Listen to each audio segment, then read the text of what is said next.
The champagne flute trembled in my hand as I heard Henrik's voice carry across the terrace of our Berlin penthouse. He was speaking German again, the language he always switched to when he wanted to exclude me from conversations with his business associates. Before we jump back in, tell us where you're tuning in from, and if this story touches you, make sure you're subscribed, because tomorrow I've saved something extra special for you. Meine Frau? Ach, sie serviert Getränke in der Luft, he said with a dismissive wave. My wife? Oh, she serves drinks in the air. His colleagues laughed, their voices mingling with the sound of jazz from the outdoor speakers. I stood just inside the floor-to-ceiling windows, watching the reflection of myself in the glass. Captain Elena Vasquez, 41 years old, commander of the Airbus A350-1000, certified on 6 aircraft types across 3 continents. And to my husband of 5 years, nothing more than a glorified waitress with wings. I understood every word, of course. My German was flawless, honed during my years flying routes through Frankfurt, Munich, and Vienna. But Henrik didn't know that, just as he didn't know so many other things about me. Sie versteht kein Wort, was? Asked Marcus Hoffman, Henrik's business partner, his tone dripping with amusement. She doesn't understand a word, right? Natürlich nicht, Henrik replied, taking a long sip of the Moet and Chandon I'd selected from my personal collection. Of course not. She barely speaks proper English. You should hear her try to explain her work. Oh, we went to Tokyo today. Like it's some grand adventure to push a cart down an aisle. More laughter. I took a slow breath, maintaining my composure. The same composure I'd used thousands of times at 39,000 feet when engines failed, when weather turned violent, when the lives of 350 passengers rested entirely on my decisions. Through the glass, I watched Henrik's reflection as he leaned back in his chair, gesturing expansively with the crystal flute. He wore the Patek Philippe I'd given him for his birthday last year, purchased with 1 month's salary. My salary, which he still believed was a fraction of what it actually was. But she's beautiful, yeah? Said Thomas, the newest addition to Henrik's investment firm. That's what matters for a flight attendant. Pretty face, nice smile. Bring you drinks. Exactly, Henrik agreed. That's all they need. Although, between you and me, she's getting too old for it. Airlines always want the young ones. I give her maybe 2 more years before they push her into early retirement. I was about to turn away, to return to the kitchen where I could be alone with my thoughts, when I heard Henrik continue in German, his voice taking on a more conspiratorial tone. But here's the beautiful part, gentlemen. She has no idea about the Rheingold deal. No idea that her little apartment in Munich, the one she thinks is her nest egg, I used it as collateral 3 months ago. If this deal goes through, I'm looking at 12 million euros. If it doesn't, he shrugged. Well, she'll lose her precious apartment, not my problem. By then, I'll have moved the assets around enough that she won't see a cent. My hand tightened around the champagne flute. The Rheingold deal. I knew exactly what he was talking about. Rheingold Holdings was a mid-sized investment consortium that had been making waves in the European property market. Henrik had been obsessed with it for months. Mysterious late-night calls, secret meetings, documents he thought he was hiding from his ignorant wife. What Henrik didn't know was that I knew Friedrich Rheingold personally, very personally. We'd met 7 years ago when I'd made an emergency landing in Hamburg during a severe electrical storm. Friedrich had been on that flight, seated in first class, and after I'd gotten everyone down safely, he'd waited at the gate to shake my hand. We'd kept in touch ever since, professional acquaintances who occasionally met for coffee when our schedules aligned. 3 weeks ago, over Ethiopian yerga chefa at a small cafe near Frankfurt Airport, Friedrich had mentioned someone named Henrik Beckmann, trying to broker a questionable deal involving properties in Prague and Budapest. Properties that didn't quite exist the way Henrik was representing them. The documentation seems legitimate on the surface, Friedrich had told me, stirring his coffee thoughtfully. But my people dug deeper. Half the properties are tied up in ownership disputes. The other half are overvalued by 40 to 50%. Whoever is trying to sell me this portfolio is either incompetent or deliberately fraudulent. I'd felt my stomach drop then, though I'd maintained my professional demeanor. "What will you do?" I'd asked. "I'm giving them enough rope to hang themselves," Friedrich had said with a slight smile. "I want to see how far they'll go. Document everything. Then I'll involve the authorities." This kind of fraud doesn't just affect me, it affects every legitimate business trying to operate in this market. Now, standing in my own home, listening to my husband brag about risking my property, my investment, my security, I felt something cold and sharp crystallize in my chest. Not anger, exactly. Something clearer, more focused. "Elena," Henrik called out, switching back to English. "Come join us. Bring more champagne, would you?" Preparing and narrating this story took us a lot of time, so if you are enjoying it, like this video, it means a lot to us. Now back to the story. I painted on the smile I'd perfected over the years, the warm, slightly vacant smile of someone who didn't quite understand the complexity of the world around her. I stepped out onto the terrace, the warm June evening wrapping around me like silk. "Of course, darling," I said, my accent carefully maintained with just enough Spanish inflection to seem authentic but limiting. In reality, I spoke 5 languages fluently and could get by in 3 others. But Henrik preferred to think of me as simple, uncomplicated, easy to manage. "We were just talking about your work," Marcus said in English, his tone patronizing. "It must be so exciting, traveling all over the world." "Oh yes," I replied, playing my role perfectly. "Very exciting. Today I was in Singapore. Tomorrow I go to— where is it?" I pretended to think. "Ah yes, Los Angeles." "Singapore to Los Angeles," Thomas said, exchanging glances with the others. "Long flight. You must be exhausted from all that cart pushing." "Very exhausting," I agreed, setting down a fresh bottle of Moet. Retail price €400. Actual cost to me? Nothing. The wine had been a gift from the CEO of the airline, Marcel Dubois, after I'd successfully negotiated an emergency landing at a remote airstrip in Kazakhstan when we'd lost hydraulics. Saved 342 lives that day, including a plane load of diplomats heading to a G20 summit.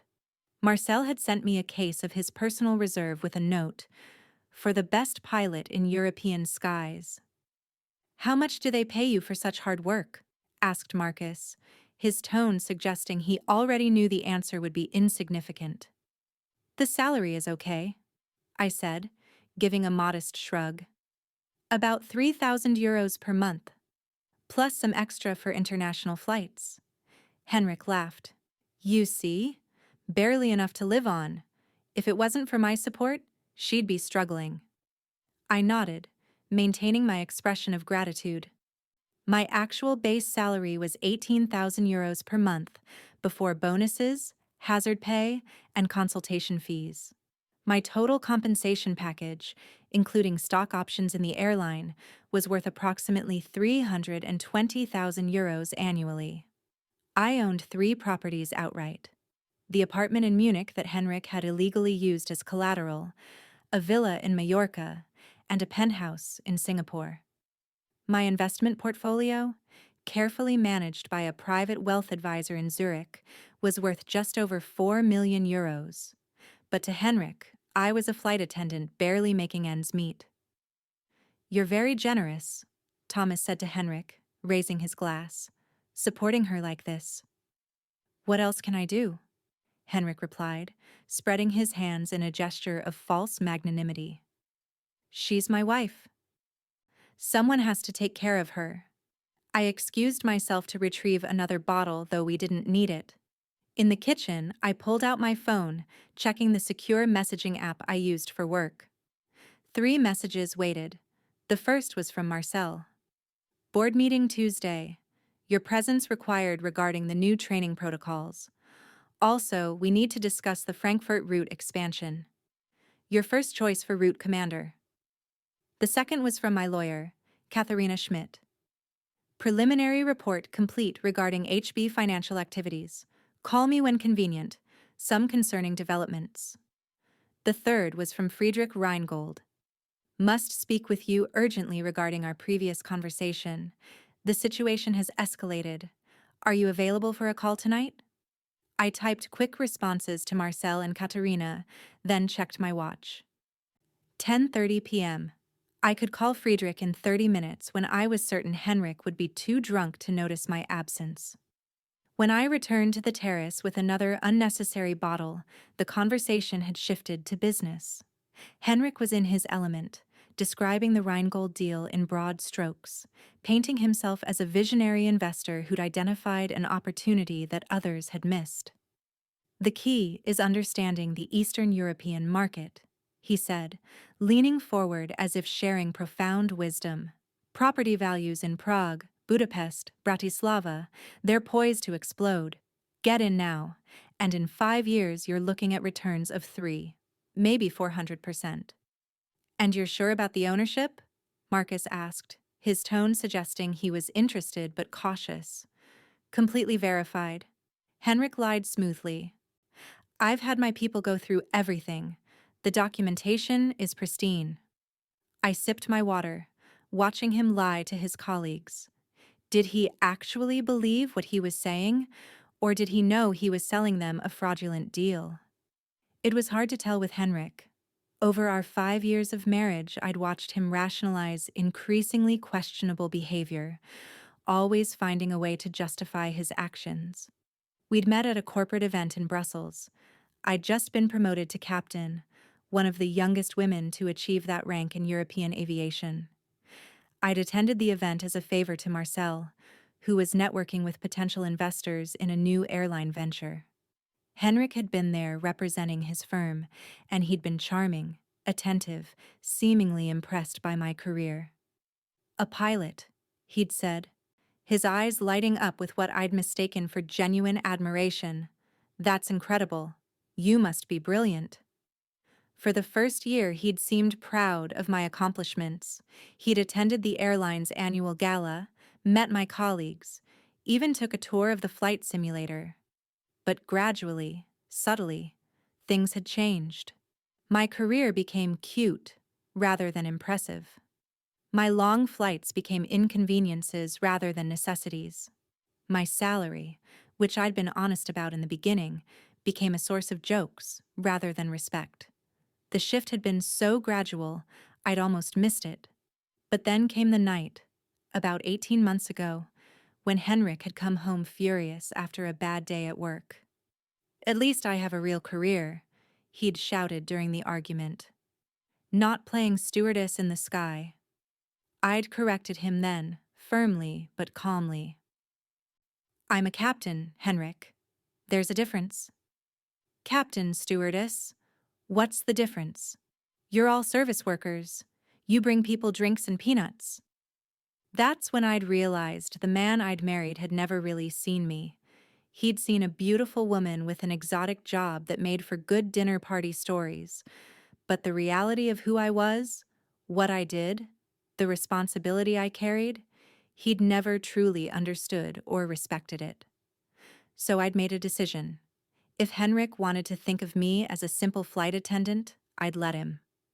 I'd become smaller in his eyes, more manageable, less threatening. And while he'd relaxed into his superiority, I'd quietly continued building my empire, making connections, securing my future. I'd also started paying attention to his business dealings, and what I'd discovered had been disturbing. Henrik wasn't the successful investor he claimed to be. Most of his deals were borderline fraudulent, built on inflated projections and questionable documentation. He'd lost money for several clients, but he'd always managed to shift the blame, find a scapegoat, Move on to the next opportunity. Elena, darling, Henrik called out now, interrupting my thoughts. Why don't you tell the gentleman about your exciting trip to Singapore? What was it like? I smiled, slipping back into my role. Oh, it was beautiful. Very clean city. And the food. So spicy. I laughed as if I'd said something terribly clever. But the flight was long, 13 hours. My feet. They hurt so much from all the walking. You see? Henrik said to the others. This is what she thinks about. Sore feet and spicy food. Meanwhile, we're up here discussing deals worth millions. It must be nice, Thomas said, to have such a simple life. No stress, no real responsibility. Very nice, I agreed, nodding. Inside, I was thinking about the time I'd landed a plane with one engine failed and the other running at partial capacity, threading between mountains in a snowstorm, while air traffic control had been essentially useless due to communication failures. I'd brought down 286 souls safely that day, including Henrik, who'd been sleeping in first class and never knew how close he'd come to death. My phone buzzed in my pocket. I excused myself to the bathroom, checking the message. It was from Friedrich. The authorities are moving faster than expected. They want to act by Friday. We need to talk before then. Friday. That was 4 days away. I typed a quick response. We'll call in 1 hour. Secure line. When I returned to the terrace, Henrik was pouring more champagne, his movements loose and uncoordinated. He was drunk, which meant he'd soon be cruel. It was a pattern I'd learned well over the years. First came the charm, then the condescension, then the cruelty. There she is, he said as I stepped outside. My beautiful little flight attendant. Come here, Liebling. I moved to his side, and he pulled me close, his hand possessively on my waist. Gentlemen, he announced, let's make a toast. To beautiful women who don't ask difficult questions, and to profitable deals that will make us all very rich. They raised their glasses, laughing. I raised mine too, but I didn't drink. I was thinking about Friday, about the authorities moving in, about Henrik's illegal use of my property as collateral. I was thinking about 5 years of subtle insults, of being made to feel small, of watching this man I'd married reveal himself to be something far less than I'd hoped. You know what the best part is? Henrik continued, his German slipping in again, forgetting that he thought I couldn't understand. She signed that prenuptial agreement without even reading it properly. Thought she was protecting her little flight attendant pension? She has no idea that if we divorce, she gets almost nothing. Meanwhile, everything she's put into this household, all her little contributions, they're legally mine. Marcus looked uncomfortable. Henrik, perhaps we should— Oh, relax, Henrik interrupted. She doesn't understand German, remember? We could plan a bank heist right in front of her and she'd just smile and nod. I smiled and nodded, but inside I was planning, not a bank heist, but something far more precise. I was thinking about the prenuptial agreement I'd signed, the one that had been carefully reviewed by Katharina Schmidt before I'd put pen to paper.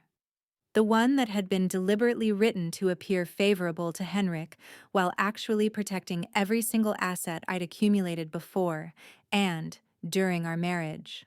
The one that included a clause, buried deep in the legal language, that became void if Henrik was found to have committed fraud or used marital assets for illegal purposes. I was thinking about my apartment in Munich, the one Henrik had used as collateral without my knowledge or consent, the one that was entirely in my name, protected by German property law, and which he had no legal right to leverage, the one whose illegal use as collateral would constitute fraud, triggering that little clause in our prenuptial agreement. I was thinking about Friedrich Rheingold and the authorities closing in on Henrik's fraudulent deal, about how I could help them, if needed, about how a pilot's trained observation skills and attention to detail might prove very useful in documenting certain activities.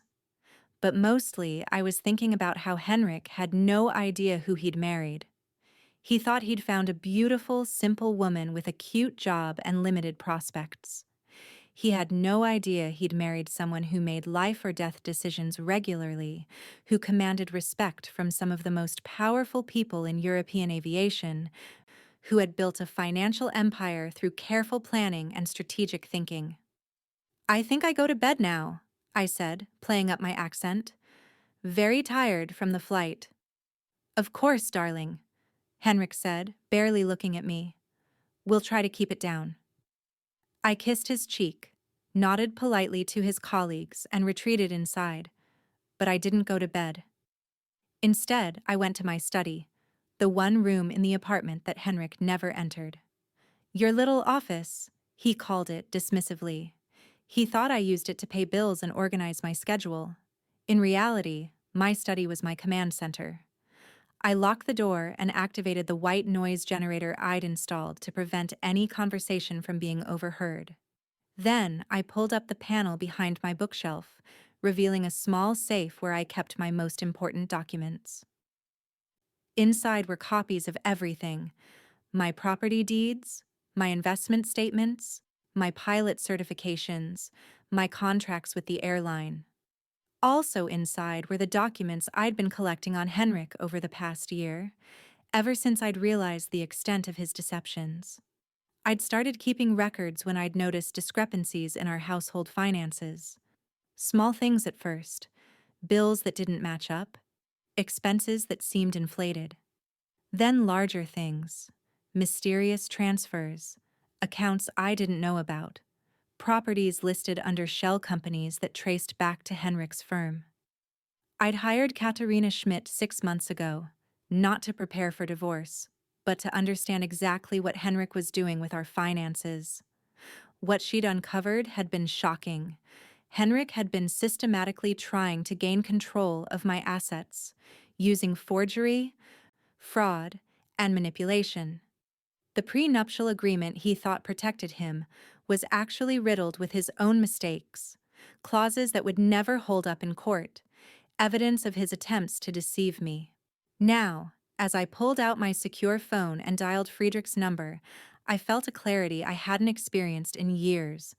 For too long, I'd played small, let Henrik think he was superior, allowed him to mock and belittle me. I'd told myself I was being strategic, waiting for the right moment. But hearing him tonight, speaking German with his colleagues, casually discussing how he'd used my property illegally, bragging about how I'd be left with nothing, I realized the right moment had arrived. Friedrich answered on the second ring. "Elena, thank God. We need to talk." "I'm listening," I said, switching to German, my accent perfect. "The Prague properties in Henrik's portfolio, they're at the center of a much larger fraud scheme. The German financial authorities have been investigating for months. They're ready to move, but they want to make sure they get everyone involved." "Do you know if Henrik has partners in this?" "Yes," I said. "Marcus Hoffman and potentially Thomas Weber. They're all discussing it right now on my terrace." There was a pause. "Elena, I need to ask you something, and I need you to be completely honest with me. How much do you know about what Henrik is doing?" "Everything," I said simply. "I've been documenting it for months. I have copies of emails, financial records, recorded conversations. I know about the fraudulent property valuations, the forged documents, the shell companies. All of it." "My God," Friedrich breathed. "Why didn't you say something sooner?" "Because I needed to be sure," I replied. "And because Henrik needed to believe I was ignorant.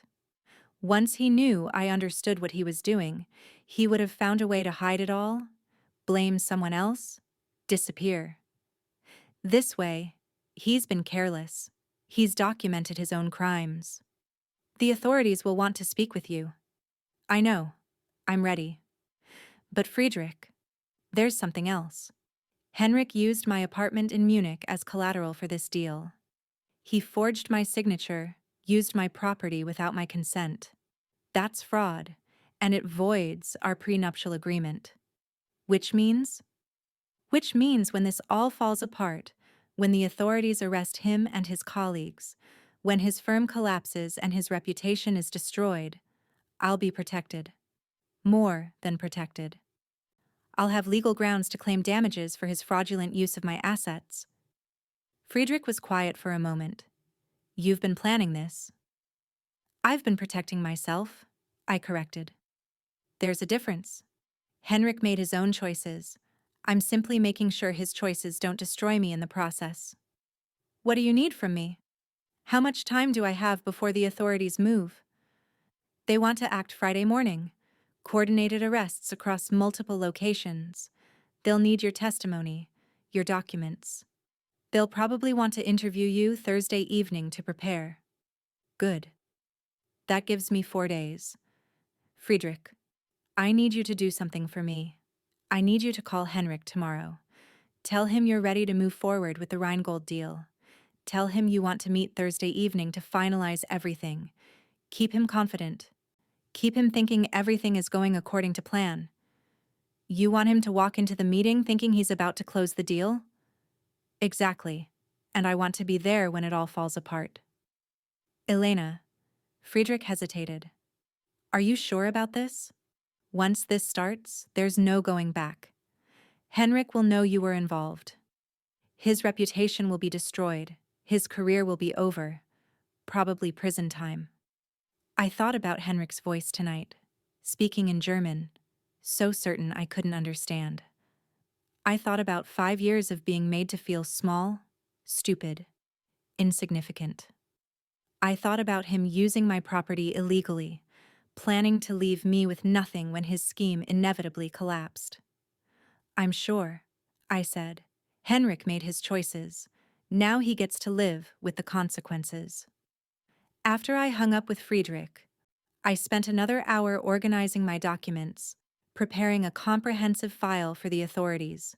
Bank statements, email records, recorded conversations, everything carefully labeled and cross-referenced. I'd learned organization in flight school.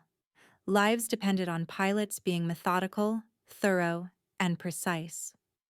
The same skills that kept passengers safe at 39,000 feet were now protecting my future on the ground.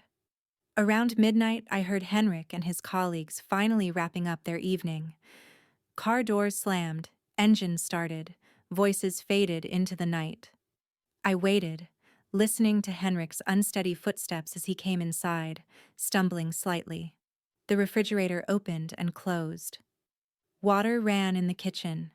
Then his footsteps headed toward the bedroom. I gave him 20 minutes, then quietly left my study. The apartment was dark except for the city lights filtering through the floor-to-ceiling windows. Berlin stretched out below, a constellation of lights and life. Somewhere out there, authorities were preparing cases, gathering evidence, planning arrests. And I was at the center of it all, no longer playing the role of the ignorant wife, but stepping into my truth as a woman who'd built an empire while her husband had been too blind to notice. In the bedroom, Henrik was already asleep, snoring softly. I stood in the doorway for a moment, watching him. 5 years ago, I'd believed I'd found a partner, someone who would walk beside me through life.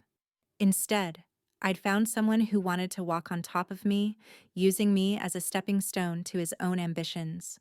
Tomorrow, I had a flight to Los Angeles. A 14-hour journey commanding a €300 million aircraft carrying 350 souls across an ocean and a continent. Henrik would wake up, eat the breakfast I'd prepare, kiss me goodbye with barely concealed condescension, and go to his office thinking his wife was off to push a cart and serve drinks.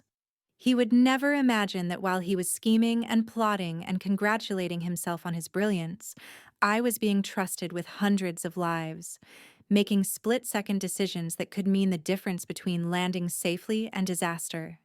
He would never imagine that his wife, the one he mocked in German, The one he thought barely understood English was fluent in 5 languages and could navigate complex airspace regulations in 3 different continents. He would never imagine that the woman who smiled and nodded while he insulted her was actually documenting every word, building a case that would ultimately destroy him. I changed into my pajamas and slipped into bed beside him, careful not to wake him. In 4 days, everything would change. But until then, I had flights to command, passengers to keep safe, and a role to play.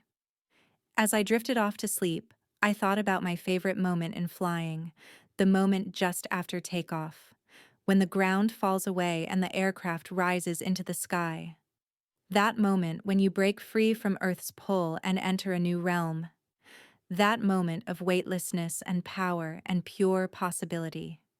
In 4 days, I would experience that feeling again, but this time on the ground. This time, it wouldn't be an aircraft lifting into the sky. It would be me, breaking free from 5 years of Henrik's condescension and cruelty, rising into a new life where I no longer had to hide who I truly was. The thought made me smile in the darkness. Henrik thought he was so clever, so superior. He thought he'd married someone he could control, someone simple and manageable. He'd actually married a captain. And captains don't just follow flight plans. They navigate storms, make hard decisions, and always, always bring their passengers home safely, even when the passengers don't deserve it, especially then.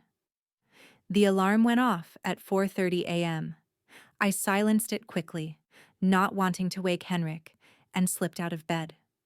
My Los Angeles flight departed at 8:15, which meant I needed to be at the airport by 6:30 for pre-flight briefings and aircraft checks. In the bathroom, I transformed from Henrik's simple wife into Captain Vasquez. The process was almost ritualistic. Hair pulled back into a neat bun, light makeup professionally applied, uniform pressed and perfect. 4 stripes on my shoulders, wings on my chest, everything precise and regulation. I studied my reflection in the mirror, and the woman who looked back at me bore little resemblance to the person who'd smiled and nodded on the terrace last night. This was who I really was. Not Henrik's wife, not someone's employee, a commander, a leader, someone trusted with lives and multi-million-euro equipment. Someone who'd earned respect through years of training, thousands of hours of flight time, and countless successful missions. In the kitchen, I prepared Henrik's breakfast as I did every morning. Coffee exactly how he liked it. Toast with butter and jam, fresh fruit arranged on a plate. I left it all on the counter with a note. Have a wonderful day.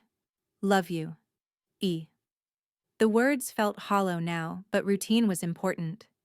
Any deviation from normal behavior would raise questions, and I needed these next 4 days to unfold exactly as planned. My pilot's case was already packed. Flight manuals, navigation tools, my personal tablet loaded with weather data and route information. I added my regular phone, keeping my secure phone in my study safe. No need to risk Henrik discovering it. At 5:15, I called for a car. Henrik's firm had a corporate account that I was authorized to use, though he'd always made it clear this was his generosity, his resources supporting my little career. The irony was that my airline also had a car service, one that I was entitled to use as a senior captain, but Henrik didn't need to know that. The driver arrived at 5:30, a polite older man named Otto who'd picked me up many times before. He loaded my case into the trunk while I settled into the back seat. Airport? He asked, though he already knew. Terminal 1, I confirmed. As we pulled away from the building, I looked up at the penthouse windows. Somewhere up there, Henrik was sleeping peacefully, completely unaware that his world was about to collapse. I felt a moment of something, not quite sympathy, but recognition. Once upon a time, I'd loved him. Or at least, I'd loved the person I'd thought he was. But that person had never really existed. The real Henrik was the man who mocked his wife in German, who used her property illegally, who planned to leave her with nothing when his schemes fell apart. The real Henrik deserved everything that was coming to him. The drive to Berlin-Brandenburg Airport took 40 minutes in the early morning traffic. Dawn was breaking, painting the sky in shades of pink and gold. A beautiful morning for flying. Otto dropped me at Terminal 1, and I made my way through the crew entrance, bypassing the long passenger lines. Inside, the airport was bustling with early morning travelers, business people heading to meetings, tourists beginning adventures, families embarking on journeys. I walked through the corridors with practiced ease, my rolling case clicking efficiently behind me. Other crew members passed, some in the blue uniforms of my airline, others in different colors representing different carriers. We nodded to each other, members of the exclusive club who lived in the spaces between time zones, who measured distances in flight hours, who were equally comfortable in Berlin, Bangkok, or Buenos Aires. At the crew briefing room, my flight team was already gathering. First Officer Mahmoud Hassan, 38, sharp and reliable with 8,000 hours of flight time. Relief Pilot Sophie Chen, 31, brilliant with weather systems and navigation. Two purser-level flight attendants, Andreas Schmidt and Petra Hoffman, both veterans with 15 years of service, and our full cabin crew of 14, a mix of experienced professionals and newer team members. "Morning, Captain," Mahmoud said, standing as I entered. The rest of the crew followed suit, a sign of respect for the commander. "Good morning, everyone," I replied, setting my case down and moving to the head of the table. "Let's talk about our flight today." For the next 30 minutes, we reviewed everything: weather conditions, route details, fuel calculations, alternate airports, passenger count, cargo weight, potential challenges. A medical team was transporting a patient to Los Angeles, which meant we might need to accommodate special requests. There were also 2 unaccompanied minors on board, requiring extra attention. "Current weather in Los Angeles looks good," Sophie reported, pulling up satellite imagery on the briefing room screen. "Clear skies, light winds. But there's a system developing over the Atlantic that could affect return flights later this week." "Noted," I said. "Make sure the return crew is briefed about that." "Mahmoud, you've reviewed the aircraft maintenance logs?" "Yes, Captain. The aircraft is in perfect condition, fresh out of its B check last week. All systems optimal." "Good. Petra, Andreas, any concerns from the cabin crew side?" "None, Captain," Petra replied. "Full crew complement. Everyone's current on safety training. We've got the seating chart for the medical transport. The patient and medical team are in a blocked-off section of business class." "Perfect." I looked around the table, making eye contact with each crew member. "This is a long flight, 14 hours. Let's keep communication clear, stay ahead of any issues, and give our passengers the experience they deserve." "Questions?" There were none. This was a professional crew, experienced and confident. They knew their jobs, and they knew I knew mine.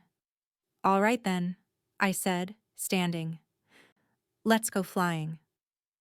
We made our way through the terminal to the gate where our aircraft waited, a magnificent Airbus A350-1000, registration D Aero, one of the most advanced aircraft in our fleet. As I walked down the jet bridge toward the aircraft, I felt the familiar thrill I always experienced before a flight. This was my realm, my domain, the place where I was most truly myself.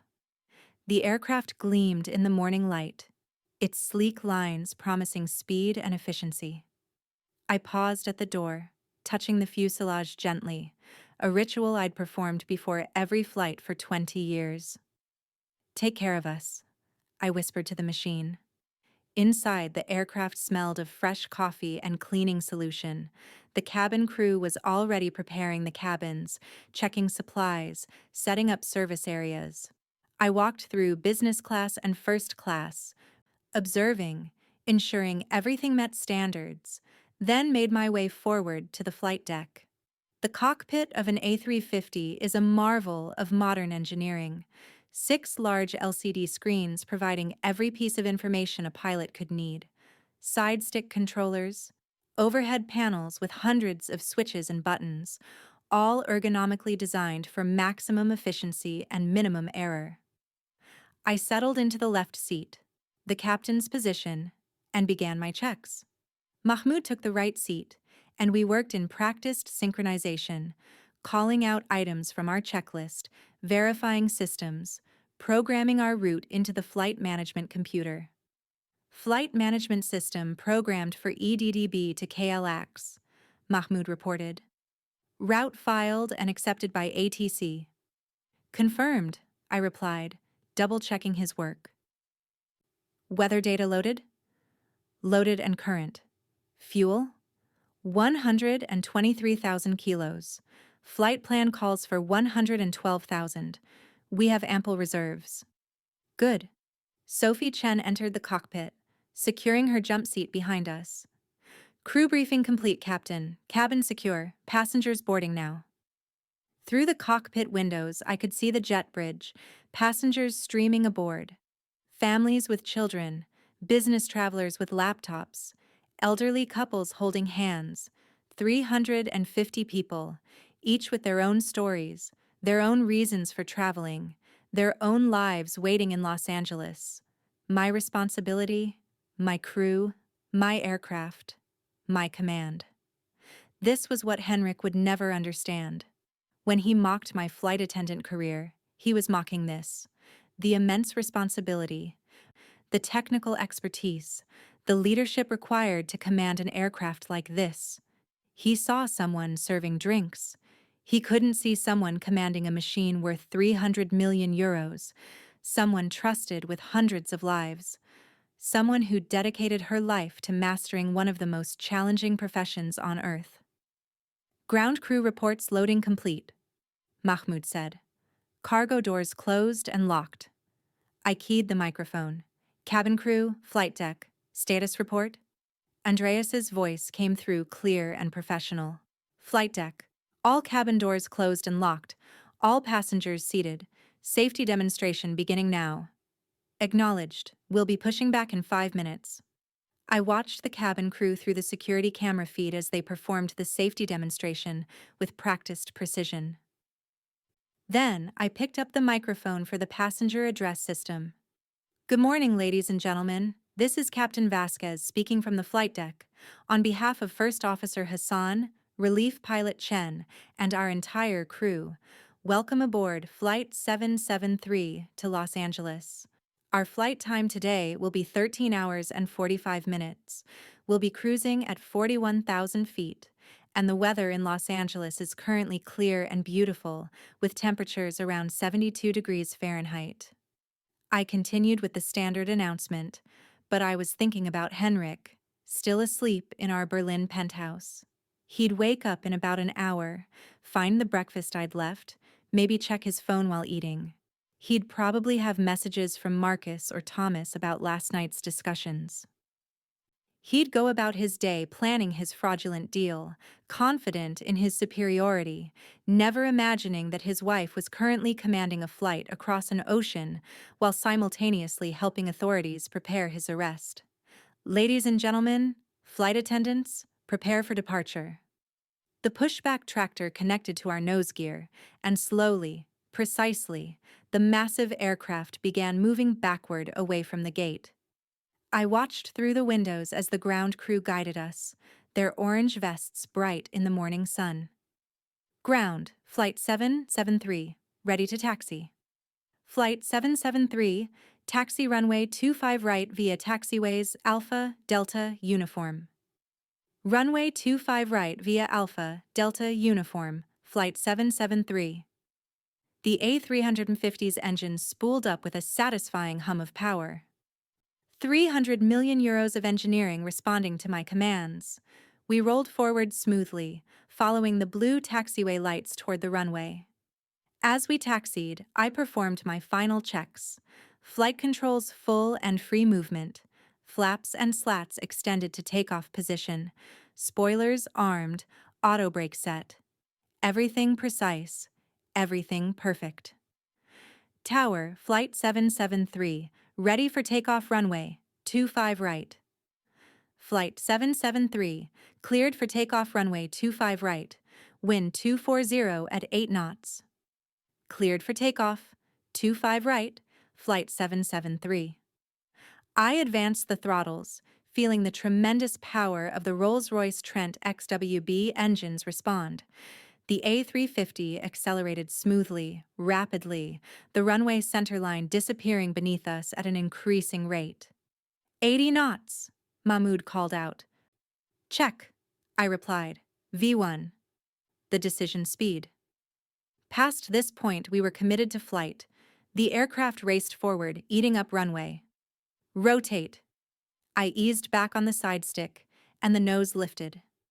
For a heartbeat, the main landing gear remained on the ground, then that too lifted, and we were flying. The ground fell away, Berlin spreading out beneath us, a tapestry of buildings and streets and parks growing smaller. Positive rate, Mahmoud confirmed. Gear up. The landing gear retracted with solid mechanical precision.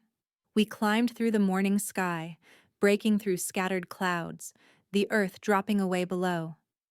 This was my favorite moment, the transition from ground to sky, from earthbound to airborne, the moment of freedom. At 10,000 feet, the chimes sounded and I made the announcement, "Ladies and gentlemen, we've reached our initial cruising altitude. The seatbelt sign is now off. You're free to move about the cabin. Please keep your seatbelts fastened when seated." Berlin disappeared behind us as we turned west, beginning our long journey across Germany, France, the Atlantic, Canada, and the United States. 14 hours of flight time stretching ahead. Autopilot engaged, Mahmoud reported. Confirmed, I replied, though I could already see the autopilot indication on my displays. With the aircraft stabilized and climbing toward our cruising altitude of 41,000 feet, I settled back in my seat, monitoring systems, watching the sky around us. This was the rhythm of long-haul flying. Intense focus during critical phases like takeoff and landing, vigilant monitoring during cruise, always ready to take manual control if something went wrong. My phone buzzed in my flight bag with an incoming message. I checked it during a quiet moment. Katharina Schmidt. Need to meet Tuesday evening. Important developments regarding HB financial situation. Prepared to move forward whenever you're ready. I typed a quick response. Tuesday works. We'll be back from Los Angeles Monday evening. Let's meet at our usual place. The usual place was a small cafe in Charlottenburg, quiet and discreet, perfect for confidential conversations. Katharina and I had met there many times over the past 6 months, reviewing documents, planning strategy, preparing for what was coming. Another message came through, this one from Marcel Dubois. Board approved your promotion to Chief Pilot, European Operations. Congratulations, Captain. We'll discuss details Tuesday at the meeting. Significant salary increase included, of course. I stared at the message for a long moment.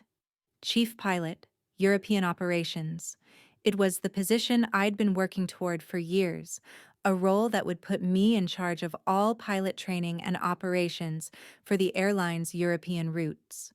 More responsibility, more authority, and yes, significantly more money. My salary would jump from 18,000 euros monthly to 30,000, plus expanded stock options and bonuses. Henrik had no idea. He thought I was a flight attendant making 3,000 euros a month. He had no idea his wife was about to become one of the most powerful figures in European aviation.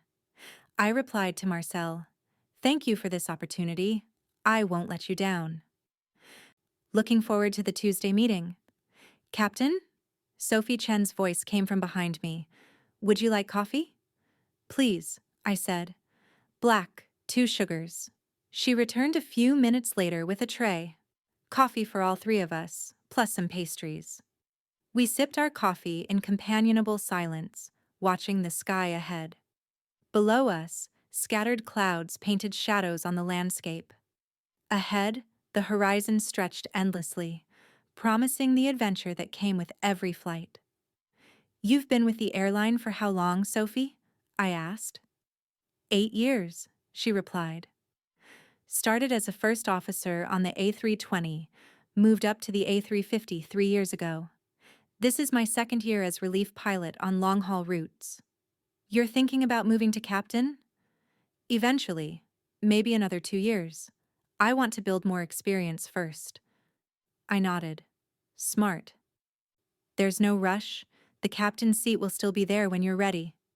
Can I ask you something, Captain? Of course. How did you handle it? Being one of the first women to become captain in European aviation? I've read about you. The interviews you gave early in your career. It couldn't have been easy. I thought about that for a moment. It wasn't easy, I admitted. I had to be better than everyone else, work harder, prove myself constantly. There were people who didn't think women should be pilots at all, let alone captains. I had to develop thick skin. Do you still face that kind of attitude? Sometimes, I said. Less now than before, but it still exists. The key is to never let it shake your confidence. Know your worth, know your abilities, and don't let anyone make you feel less capable than you are.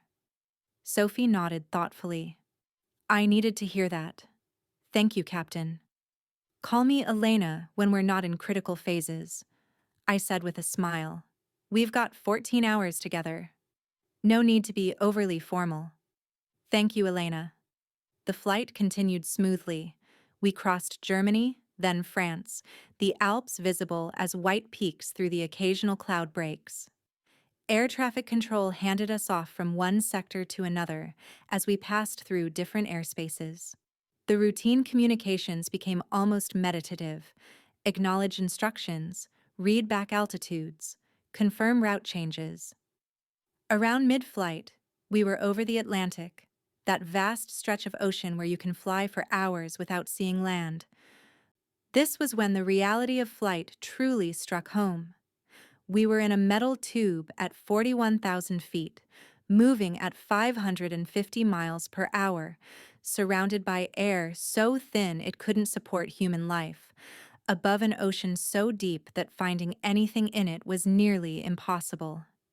And yet, we did this routinely, casually even. Hundreds of flights crossed the Atlantic every day, carrying thousands of passengers who ate meals, watched movies, and slept, never really grasping the miracle of what was happening. They were in the sky, defying gravity, traversing distances that would have taken weeks by ship just decades ago, and they did it while complaining about the Wi-Fi speed. My phone buzzed again. Despite being in flight, the A350's advanced communication systems allowed crew members to receive messages through the aircraft's satellite link. This message was from Friedrich Rheingold. Called Henrik this morning as you requested. He's very excited about Thursday meeting. Bringing Marcus and Thomas. Everything is proceeding as planned. Perfect. In 3 days, Henrik would walk into that meeting thinking he was about to close the biggest deal of his career. Instead, he'd find German financial authorities waiting to arrest him for fraud. I should have felt guilty, perhaps. Henrik was my husband, after all. 5 years together, shared memories, moments of genuine happiness in the early days. But when I thought about what he'd done, how he'd treated me, how he'd used my property illegally, planned to leave me with nothing, I felt nothing but cold clarity. He'd made his choices. He'd decided I was too stupid to understand German, too simple to grasp financial matters, too insignificant to respect. He'd decided to mock me, use me, plan to dispose of me when I was no longer useful. Now he'd learned that his stupid, simple, insignificant wife had been several steps ahead of him all along. Interesting news? Mahmoud asked, noticing me looking at my phone. Just some personal matters getting resolved, I replied. Nothing important. But it was important. It was the most important thing in my life right now. More important than my promotion, more important than my career, more important than anything except the immediate safety of this flight. For 5 years, I'd been living a double life. The real Elena Vasquez, accomplished pilot and businesswoman, and Henrik's version of Elena, the simple flight attendant who didn't understand much beyond serving drinks and pushing carts. I'd compartmentalized so effectively that sometimes I almost forgot which version was real. But soon, very soon, there would only be one Elena Vasquez, the real one, the captain, the woman who'd built a successful career while her husband had been too blind to see it, the woman who'd documented every insult, every slight, every illegal action, waiting patiently for the right moment to reveal the truth. That moment was almost here. Outside the cockpit windows, the sun began its slow descent toward the western horizon. We were chasing daylight, flying west at speeds fast enough that sunset would take hours. Below us, the Atlantic continued to roll endlessly, wave after wave catching the golden light. "Captain, would you like to rest?" Sophie asked. "I can take over for a few hours." "Thank you, Sophie," I said. "Wake me if anything changes." I unbuckled and made my way back to the crew rest area, a small compartment with bunks designed for pilots on long-haul flights. I lay down on one of the bunks, setting an alarm for 4 hours. The gentle hum of the aircraft's engines was oddly soothing, a constant background noise that every pilot learned to sleep through. As I drifted off, I thought about Henrik waking up this morning, finding my note, eating his breakfast. Did he spare even a moment to think about me with respect or appreciation? Or was I just another convenience in his life, like the coffee maker or the climate control system? It didn't matter anymore. Soon, he'd have plenty of time to think about me. Years, probably, in a prison cell. The thought made me smile as I fell asleep.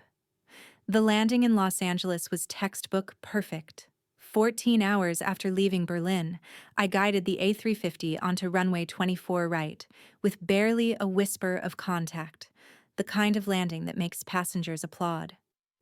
As we taxied to the gate, I completed the shutdown checklist with Mahmoud, my mind already turning toward what awaited me back in Berlin. The return flight Monday evening was equally uneventful, and by Tuesday morning I was walking into the airline's headquarters for the board meeting that would officially announce my promotion to Chief Pilot, European Operations. Marcel Dubois greeted me in the executive conference room with a broad smile and a firm handshake. "Captain Vasquez, congratulations." The board was unanimous in their decision. Around the table sat the other executives, all nodding their approval. I took my seat, feeling the weight of this achievement. Chief Pilot, €30,000 monthly, complete authority over European operations, everything I'd worked toward for 2 decades. "Thank you all," I said. "I'm honored by your confidence in me." That evening, I met Katharina Schmidt at our usual cafe in Charlottenburg. She slid a thick folder across the table, her expression serious. "Elena, this is everything.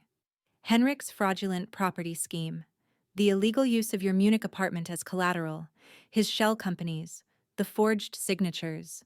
The authorities have been building their case. And with your documentation, it's airtight." "Friday?" I asked. "Thursday evening, actually. They've moved it up. Friedrich Rheingold's meeting with Henrik is set for 7 p.m. Thursday at the Rheingold Holdings office. The authorities will be waiting." I felt my heart rate increase slightly. That's in 2 days. "Are you ready for this? Once it starts, your marriage is over. Henrik will know you were involved. There will be public attention, possibly media coverage. Are you prepared for that?" I thought about Henrik's voice speaking German on our terrace, so confident I couldn't understand. I thought about 5 years of subtle insults, of being made to feel small. I thought about him using my property illegally, planning to leave me with nothing. I'm ready, I said.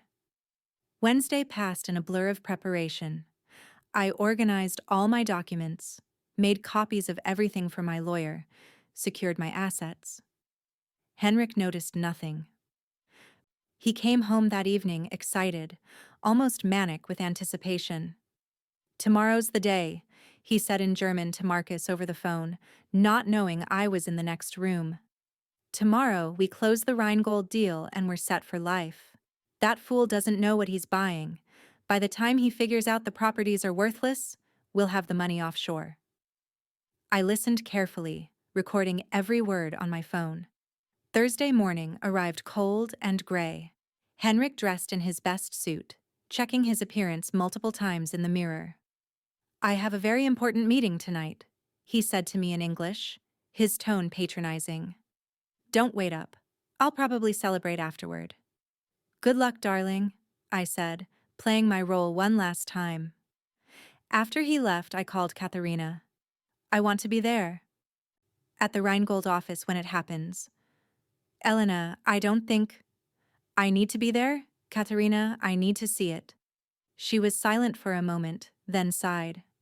"I'll make a call. Friedrich can arrange it."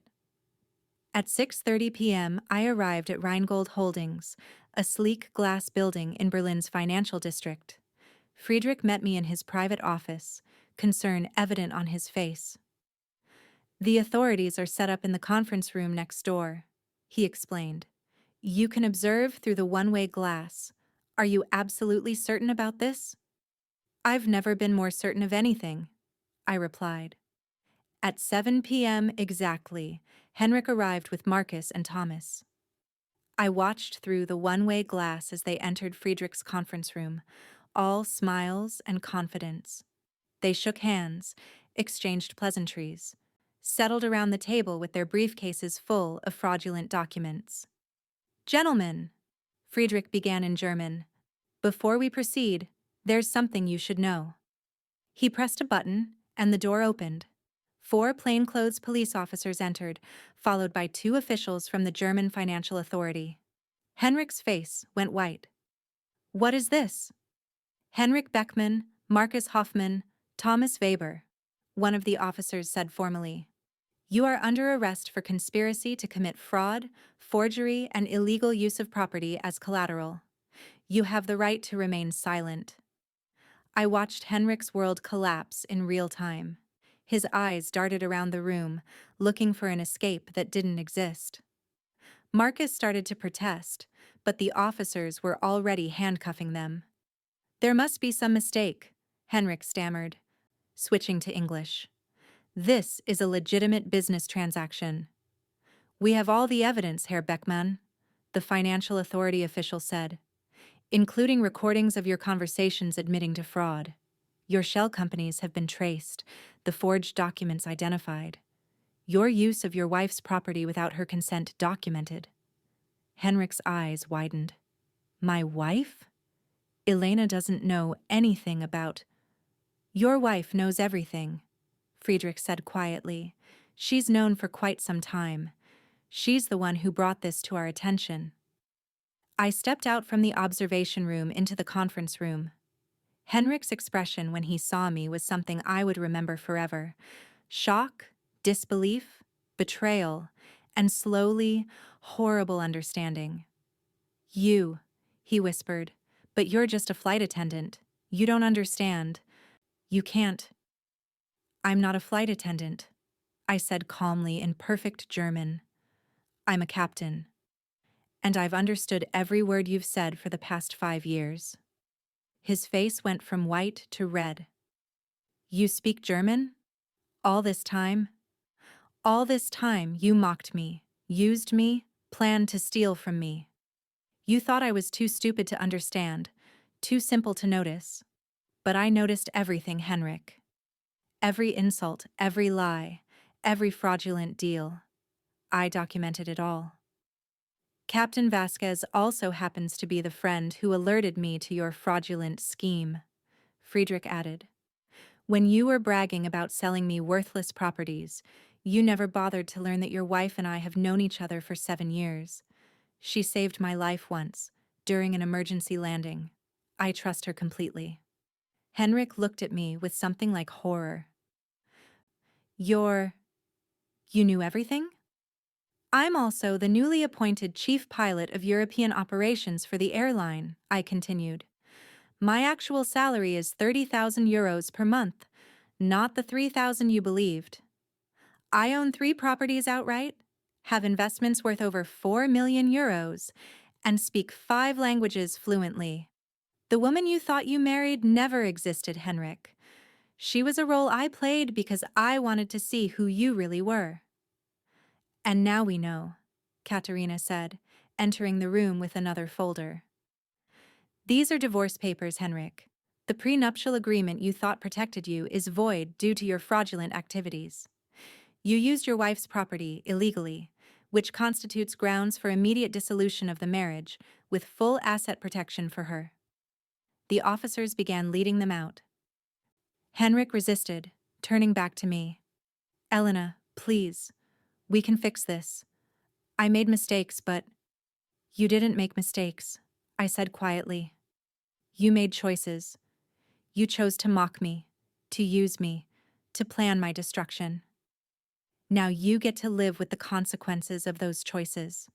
Please, he begged as they pulled him toward the door. 5 years together has to mean something. It does mean something, I replied. It taught me that I never need to make myself small for anyone ever again. They led him away, his protests echoing down the hallway until they faded into silence.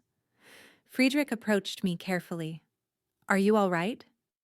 I took a deep breath, feeling something release in my chest.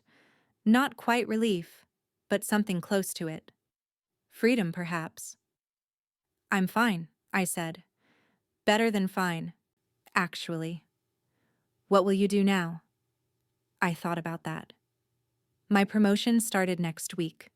I had a career I loved, financial security, and for the first time in 5 years, I didn't have to pretend to be someone I wasn't. I'm going to do what I've always done, I said. I'm going to fly. 6 months later, I stood in the cockpit of a brand new A350, preparing for my first flight as chief pilot. I'd overseen the acquisition of this aircraft, trained the crew, developed new protocols that would set the standard for European aviation. My phone buzzed with a message from Sophie Chen, now promoted to captain herself. Thank you for believing in me. First command flight today. Wish me luck. I smiled and typed back. You don't need luck. You're ready. Fly safe, Captain. Henrik was serving a 6-year sentence for fraud. Marcus and Thomas received similar terms.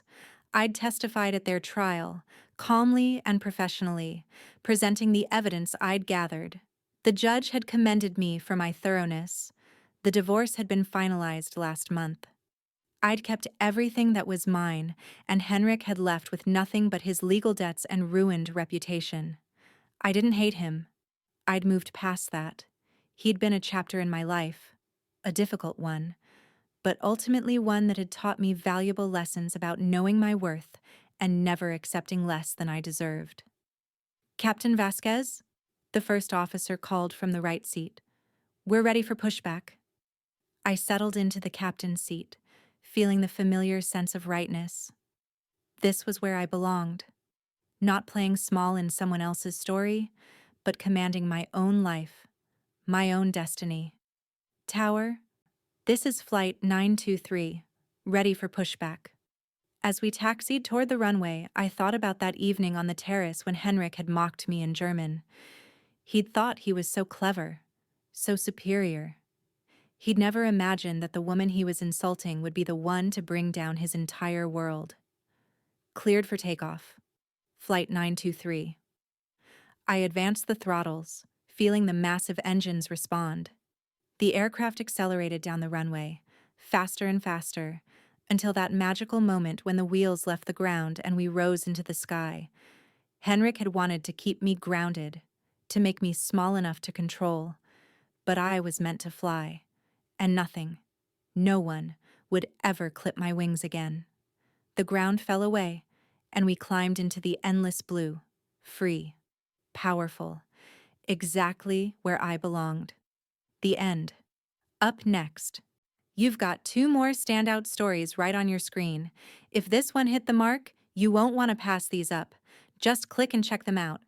And don't forget to like, subscribe, and turn on the notification bell so you don't miss any upload from us.